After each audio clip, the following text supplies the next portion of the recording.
오전 12시에 많은 참여 바랍니다.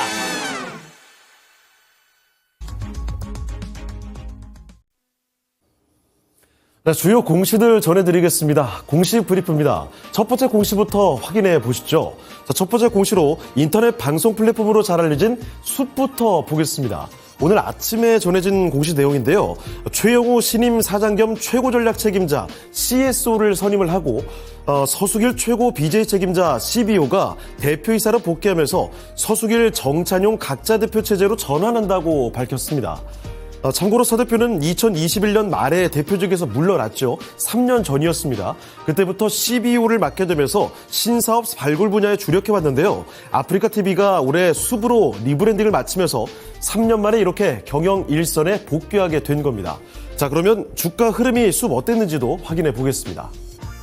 지난 7월에 고점 찍고서 30%가량 단기간에 좀 많이 내려왔었던 숲이었죠. 자, 그러고 나서 요 근래 조금씩 올라오고 있었던 흐름이었습니다. 자, 그런데 오늘장 초반부터 시장이 밀리다 보니까 영 힘을 쓰지 못하는 모습이죠. 전장 대비 거의 5%가량 내려가고 있고요. 현재는 10만 2천 원에 거래가 되고 있습니다.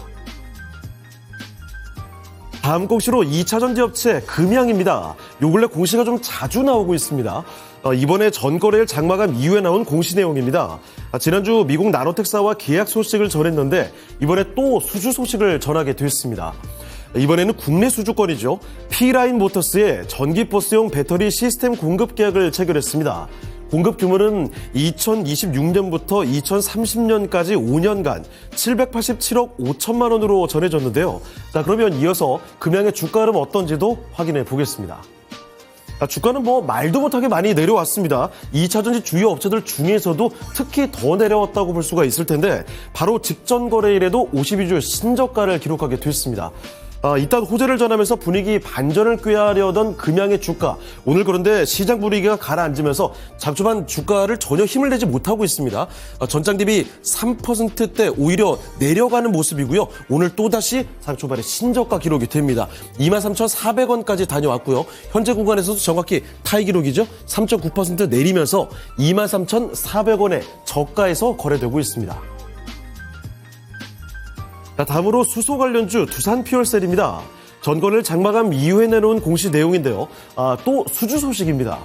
한동안 정말 조용하던 종목이었는데 요새 또 이딴 수주 소식을 전하면서 실적 흑자 전환 기대감도 커지고 있습니다. 이번 계약 내용은요. 연료전지 발전소에 약 7.5메가와트급 연료전지 시스템을 공급하는 계약건이고요. 아쉽게도 계약의 금액은 경영상의 비밀 유지 필요로 인해서 비공개가 됐고요. 이 유보기간 종료 후에 공시할 예정입니다. 참고로 유보기한은 2026년 4월 19일로 전해졌습니다. 자, 그러면 두산퓨얼셀의 최근 주가 동향이 어떤지도 확인해 보겠습니다. 지난달 14,000원대로 52주 신저가를 기록하게 됐습니다. 14,100원 찍고 나서 조금 올라오려다가 말게 된 흐름이었죠. 좀 아쉬운 흐름이었습니다. 전거래를 시간에 거래해서 상승이기는 했지만 계약 금액이 안 나와서 그런지 크게는 반응이 없었고요. 오늘 장 초반의 주가 역시 시장과 함께 내려가고 있습니다. 4%대 약세고요. 현재는 15,780원에 거래가 되고 있습니다. 자, 다음으로 자율주행 관련주 엣지파운드리 보겠습니다. 전일 장마치고 나온 공시인데 이 합병 공시를 전했습니다. 비상장 법인으로 적외선 센서 사업을 전문으로 하는 한화 인텔리전스를 흡수 합병키로 결정을 했습니다.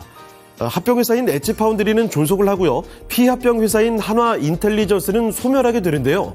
합병의 비율은 1대 13 수준으로 합병 비율에 따라서 한화 인텔리전스 주주에게는 신주를 발행하고 이에 따라서 엣지파운드리는 662만 주가량이 자사주로 배정이 됩니다. 자, 그러면 합병 기일도 말씀을 드릴 텐데 2025년 3월 11일이 바로 합병 기일이 되겠습니다. 자, 이로써 엣지파운드리는 적외선 센서 분야의 글로벌 시장 진출에 시동을 걸게 됐습니다. 그럼 이어서 주가 흐름이 어떤지도 확인해 보겠습니다. 사실 요새 자율주행 분위기가 워낙에 좋았었죠. 시장이 크게 밀리는데도 불구하고 엣지파운드리 전거래일에는 무려 52주 신고가를 경신을 하게 됐습니다. 3,995원, 거의 4,000원 근방까지 올라갔었는데 너무 올라온 상황에서 이렇게 합병 공시가 나와서 그런 걸까요? 전거래일 시간의 거래에서는 6% 넘는 급락이었고요. 오늘 장 초반의 주가 보시면 정말 심각한 상황인데요.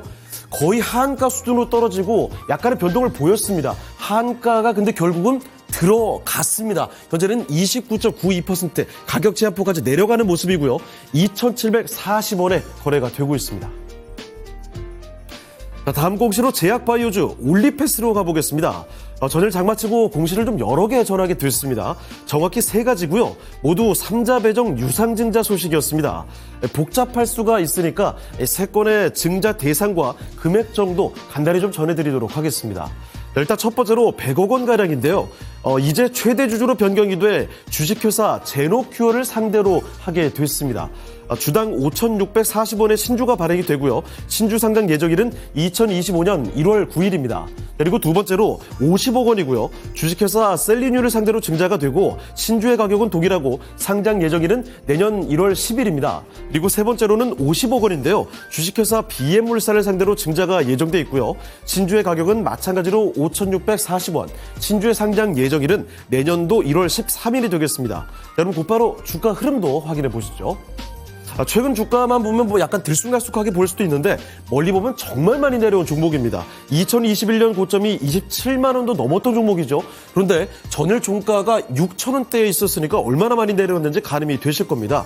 이렇게 자금 조달 소식을 전하고 나서 전거래일 시간의 거래에서는 상한가 기록이 나왔고요. 오늘 장초반도 거의 상한가까지 가는 듯 했습니다. 8,240원까지 솟구쳤다가 이 윗꼬리가 꽤 길게 달리고 있습니다. 오히려 시가 대비로도 밀리는 모습, 결국 하락으로 돌려내는 엄청난 변동성이 하루 만에 나오고 있네요. 장초반에 이렇게 급격하게 움직이면서 현재는 1% 오히려 내려가고 있고요. 6,350원이 현재 구간에 거래되는 가격입니다. 지금까지 공시 브리프였습니다.